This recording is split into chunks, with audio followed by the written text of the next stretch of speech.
Amigos queridos, nós convidamos a todos a elevarmos o nosso pensamento a Jesus, nosso bom e amado Mestre, confiantes na sua presença em nossas vidas.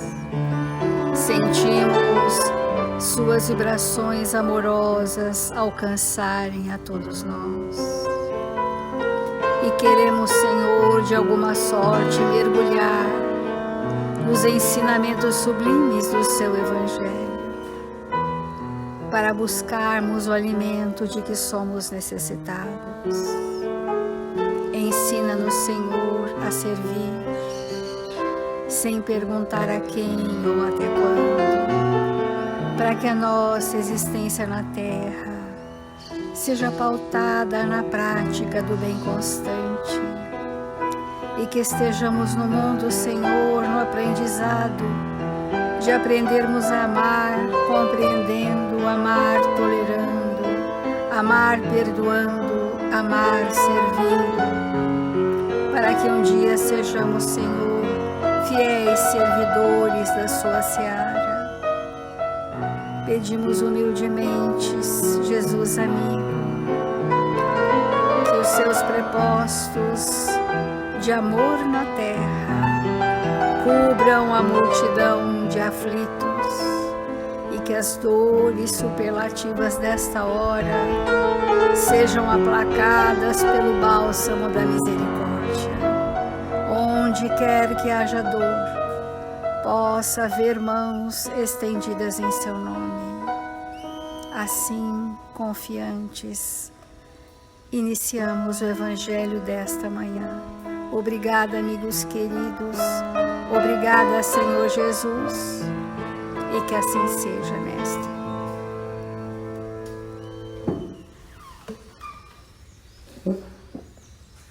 Estamos refletindo sobre a palavra nos relacionamentos.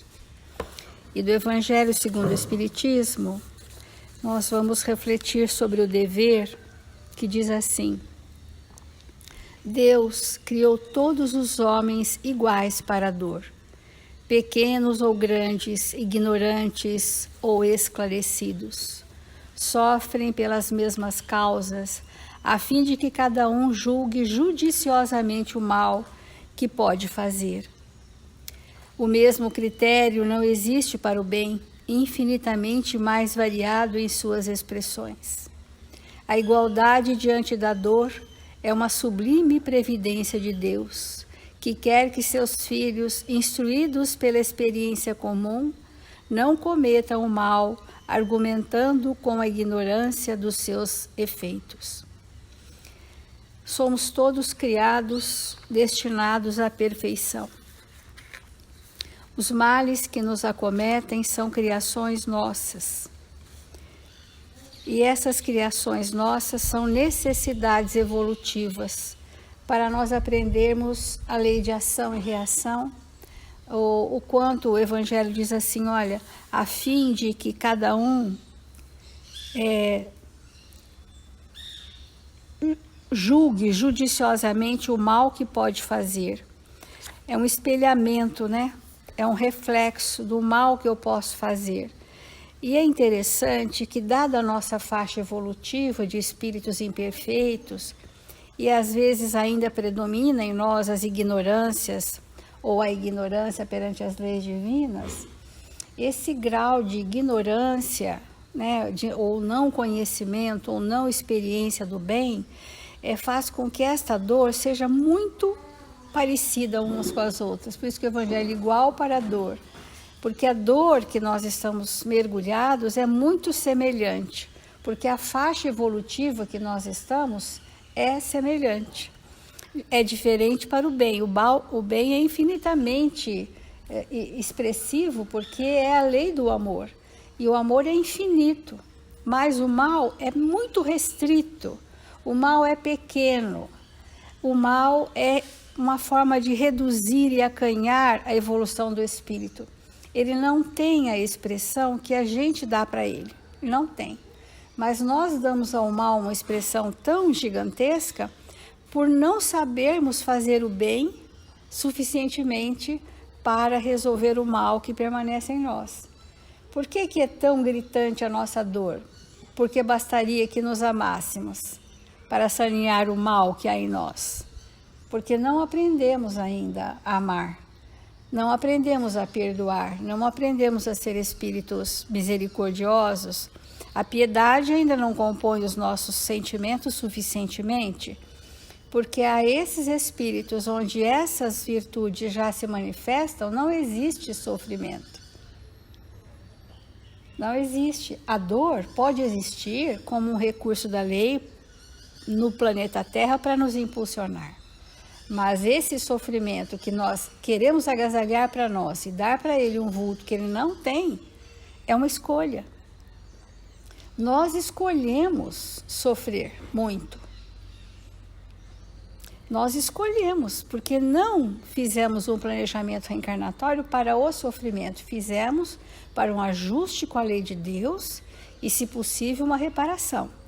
Há reencarnações que são só ajustes com a lei, que é a resolução dos seus conflitos mais emergentes, perante a lei divina que nos alcança, e outros já estão na ação reparadora, que é o espírito produtivo, que veio para fazer, para ele, para o mundo, para todos, o extremado bem que deixara de fazer.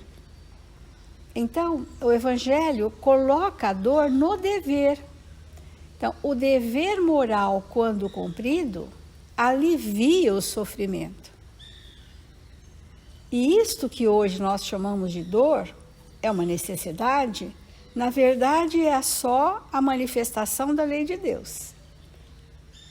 É isso.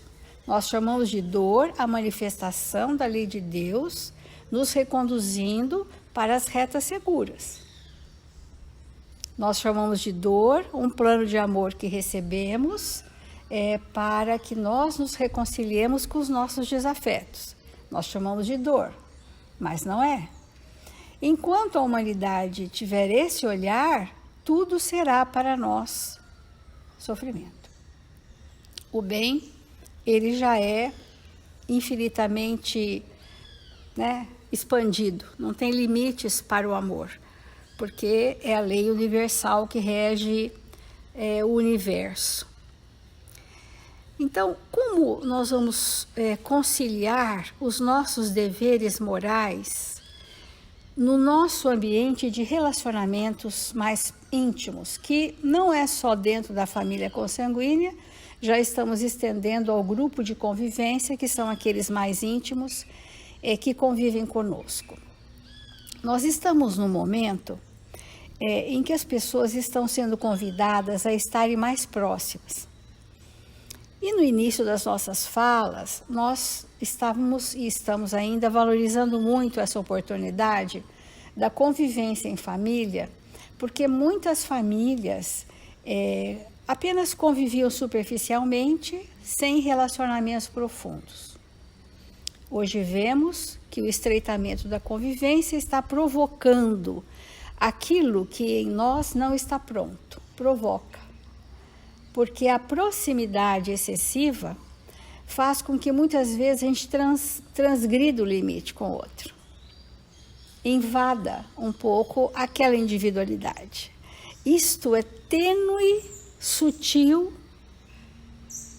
e precisamos muito avaliar isso na nossa convivência. Porque, agora mesmo falarmos sobre isto, a saturação da convivência faz com que as pessoas, sem perceberem, com a melhor das intenções, invadam umas às outras. E isso não é relacionamento.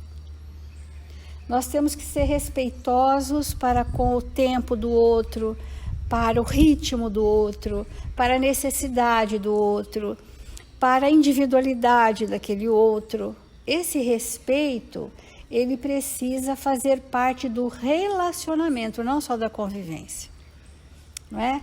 Então, às vezes as famílias querem fazer tudo junto, mas cada um está no seu tempo, está no seu momento, tem as suas necessidades. Às vezes o espírito reencarna com uma personalidade mais introvertida, que gosta mais de se recolher, ele precisa ter um tempo para suas elaborações mentais. Isso é saudável. É necessário a pessoa ficar com ela mesma, né? Porque o mundo ocidental exige muito de nós para fora de nós, afazeres, coisas e coisas. Mas nós temos que ter um mundo interno rico também. Um mundo interno de reflexões, de estar comigo mesmo, de me avaliar, né? Porque tudo que é padronizado para todos foge à lei de Deus. Porque nós somos individualidades distintas, com ritmos diferentes, com necessidades diferentes. E todas as vezes que num grupo familiar ou social quisermos um padrão único para todos, esse enquadramento não é da lei de Deus, porque nós isentamos que a diversidade apareça e existe aí uma ditadura, né? Todos faremos isso, mesmo que eu não me enquadre, tenho que fazer aquilo. Então, isso parece regime totalitarista. Muitas famílias está acontecendo um regime totalitarista. Ó, cumpra-se isso, cheio de papéis com normas em tudo. Tem pessoas que estão fazendo isso nas suas casas. São casas grandes, na geladeira tem um papel que é para fazer, na área de serviço, isso e aquilo. Uma coisa fora da realidade do planejamento reencarnatório. A nossa comunicação nesse reduto mais íntimo, ela é uma comunicação que a última coisa da comunicação nossa é a palavra, é a finalização de uma comunicação. Mas o nascedouro da nossa linguagem é no pensamento e nos sentimentos. Ou seja, nós gostaríamos muito de frisar aqui, para todos nós entendermos com clareza, que quando eu penso em alguém, ou em dizer alguma coisa para alguém, ou em fazer alguma coisa, antes da ação da palavra ou da ação do comportamento, nós temos uma ação do pensamento. E a ação do pensamento são imagens. Nosso pensamento são cenas vivas. Estas cenas vivas, elas têm brilho, têm pulsação, elas têm vida atuante em nós. Vamos pensar juntos nos pensamentos que nos são característicos. Todos nós temos pensamentos que mais frequentemente movem as nossas ações. São pensamentos fixos, derivados de momentos difíceis, sofridos. Esses pensamentos característicos, vamos supor que nós temos um desafeto na nossa convivência. O pensamento característico dioturno daquela pessoa está plasmando cenas. Cenas, o que eu penso sobre você, são imagens. E a palavra vai dar um significado às imagens que eu penso sobre você. Mas antes que a minha palavra chegue a você, essas imagens já te envolveram. E você já mergulhou pela convivência no cenário dessas imagens que eu criei.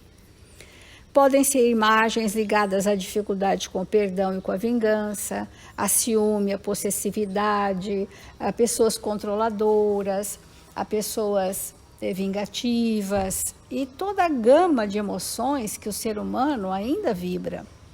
Então imagina, eu estou em casa com todo o cenário mental que eu crio sobre você todo o tempo.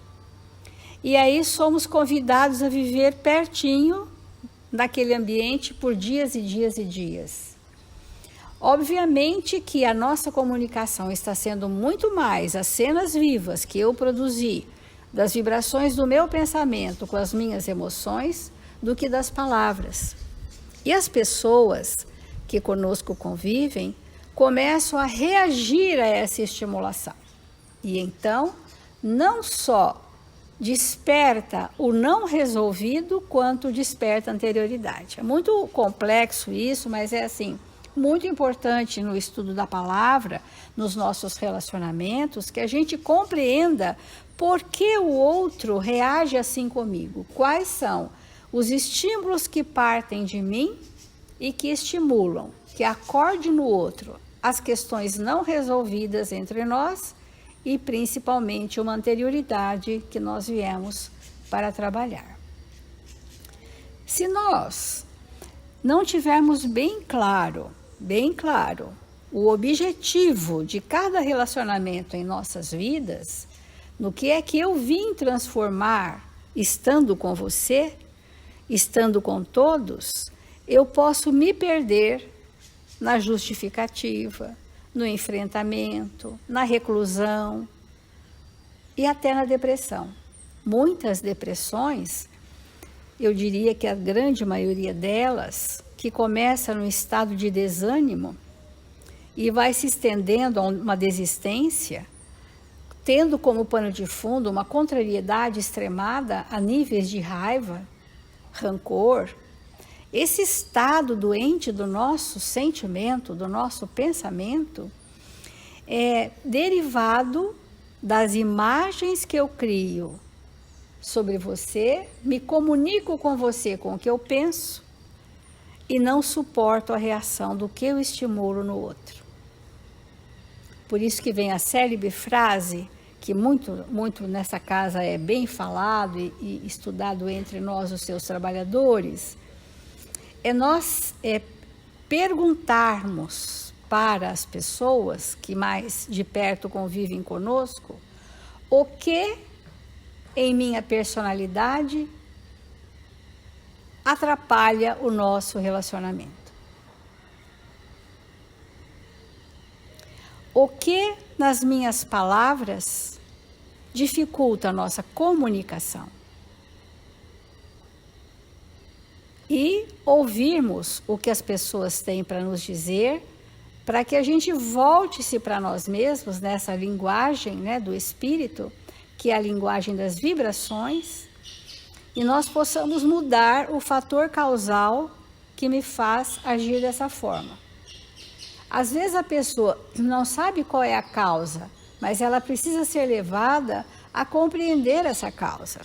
Seja numa assistência fraterna ou nos momentos que ela faça as próprias reflexões, é o que em mim me predispõe a ter esse tipo de reação, ou esse tom de palavra, né? Ou a palavra sempre amedrontada e reticente, insegura, né? Ou a palavra dura, a palavra impositiva, ou a palavra áspera, ou a palavra doce, a palavra suave, compreensiva. Emmanuel, só reforçando, diz sempre para nós, através de Paulo, linguagem sã e irrepreensível para que o adversário se envergonhe, não tendo nenhum mal que dizer de nós. A linguagem sã, ela só é emitida com saúde daqueles que têm a saúde dos sentimentos. O espírito que cumpre os seus deveres, que está implantando em si as virtudes, que é dado a estar lúcido em relação aos objetivos reencarnatórios, tem a linguagem mais sã.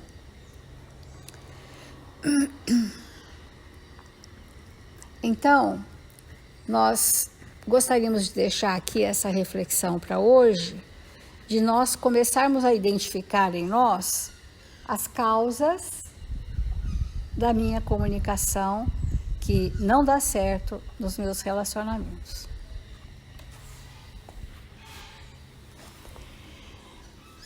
Quando nós nos encontramos encarnados, muitas vezes nós ficamos imersos nas nossas concepções, nos quadros que nós criamos, e com isso nós vamos perdendo a feliz oportunidade da real convivência com aqueles que estão ao nosso redor. Porque nós temos uma tendência a desejar uma vida cômoda, uma existência que seja tranquila. Só que isso é impossível para nós. Então, diante dos relacionamentos que são desafiadores para a maioria de nós sentimos muitas vezes que nos faltam recursos. Só que nós nos esquecemos que estamos envoltos em profunda misericórdia celeste. A misericórdia de Deus para conosco é ilimitada.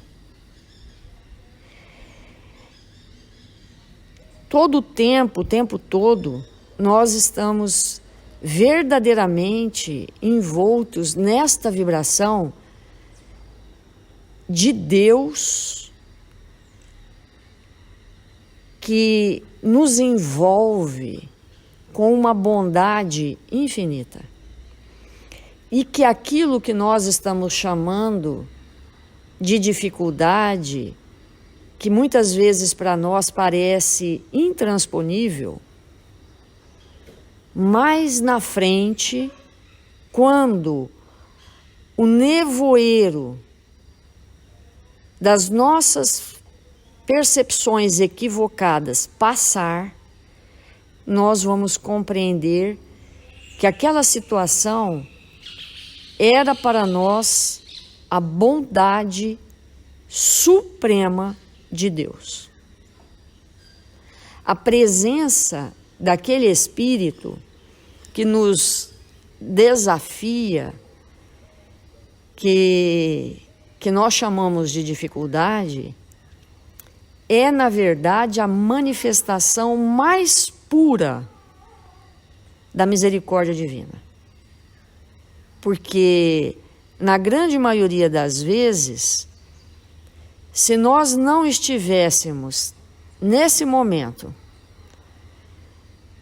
ou no momento do passado que nós nos recordamos, envoltos naquela pseudo, entre aspas, dificuldade, talvez nós estivéssemos nadando de braçada naquilo que, na verdade, viemos transformar em nós. Então, aquela presença que aparentemente é para nós um tormento, nos tira dos verdadeiros tormentos íntimos.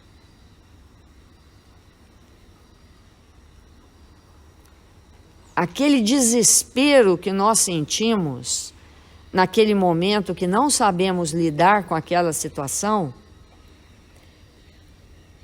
que nos sentimos fracassados, que nos sentimos muitas vezes abandonando um compromisso, que nos sentimos muitas vezes abandonados até por Deus. É assim que a gente se sente, embora obviamente não seja. Naqueles instantes é o socorro de Deus. Só mais tarde, e às vezes depois que a cortina da reencarnação fecha, é que a gente vai compreender. Porque definitivamente não existe subida espiritual, não existe escalada espiritual sem esforço, suor e lágrimas. Não existe. Não existe. Então, naquele momento que muitas vezes nós estamos em pranto, sem perceber, porque a nossa percepção é acanhada, aquele pranto significa subida de degraus. Porque muitas vezes, quando nós estamos hoje chorando, em outras circunstâncias, sem o entendimento espiritual que temos hoje, nós não estaríamos derramando lágrimas, mas nós estaríamos com os punhos cerrados, fazendo aqueles chorarem. Então, se hoje somos nós que choramos, já significa que podemos estar considerando uma escalada espiritual.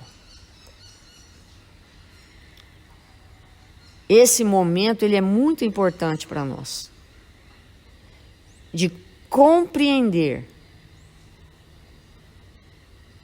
que em algumas circunstâncias nos sentirmos sem recurso, é porque aquilo que nós estamos experimentando faz parte de um ajuste, faz parte de sentirmos na própria alma o que fizemos que outros sentissem em função da nossa imaturidade espiritual, da nossa rebeldia, do distanciamento das leis divinas, e que hoje é necessário que a gente experimente. Então, nesse momento da nossa vida, estabelecer na nossa intimidade que vamos construir com aqueles que nos cercam caminhos para um diálogo fraterno e ajustes é fundamental. É fundamental. Porque são esses os espíritos que serão os verdadeiros instrumentos da nossa renovação nessa reencarnação.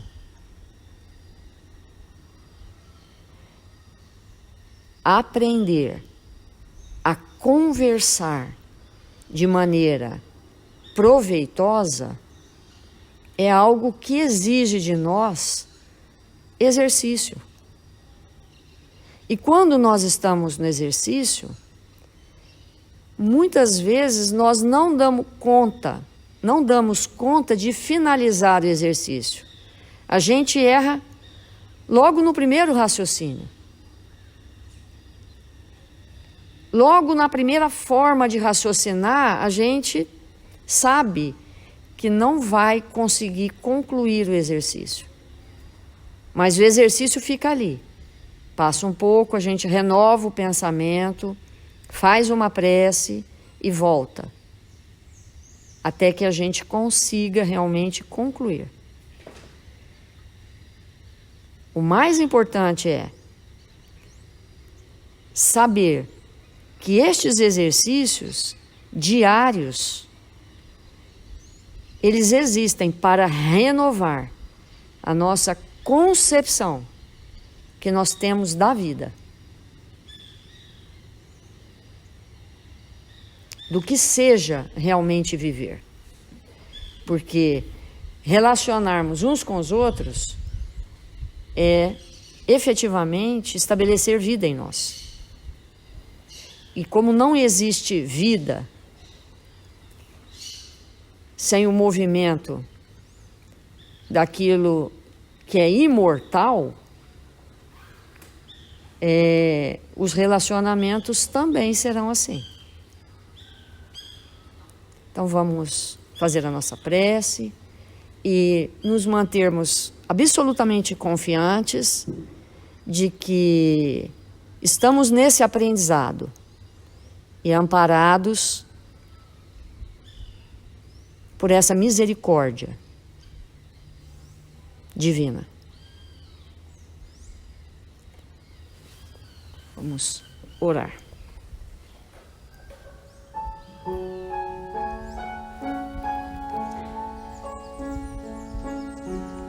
Senhor Jesus,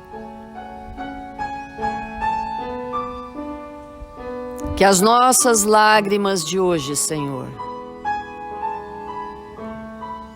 possam lavar os nossos espíritos,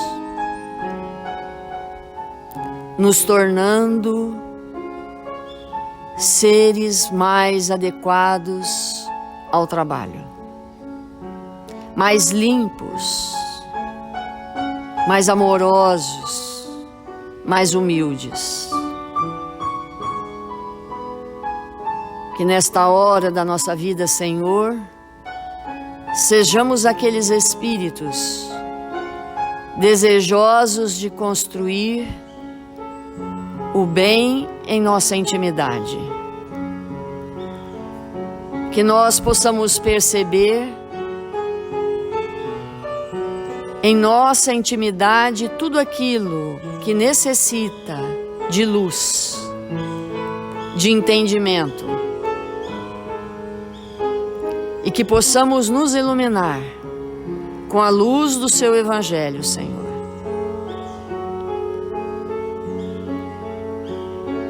Estamos contentes porque conseguimos compreender nesta existência o quanto fomos convidados a renovar aqueles quadros, Senhor, que pintamos com a tinta da iniquidade, mas que hoje queremos clarear com o ato de servir. Servir aqueles que não soubemos amar, mas que o Senhor renova os nossos dias com a possibilidade destes encontros. Estamos desejosos de refazer o caminho, Senhor,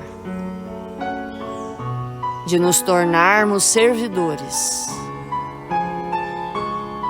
aonde quer que nos encontramos. Abençoa, Jesus, toda a humanidade, todos aqueles que sofrem, que se encontram cegos para as Tuas lições de vida eterna, e que nós possamos nos entregar com alegria e bom ânimo na construção de nós mesmos. Sê conosco, Jesus, agora e sempre. Que assim seja.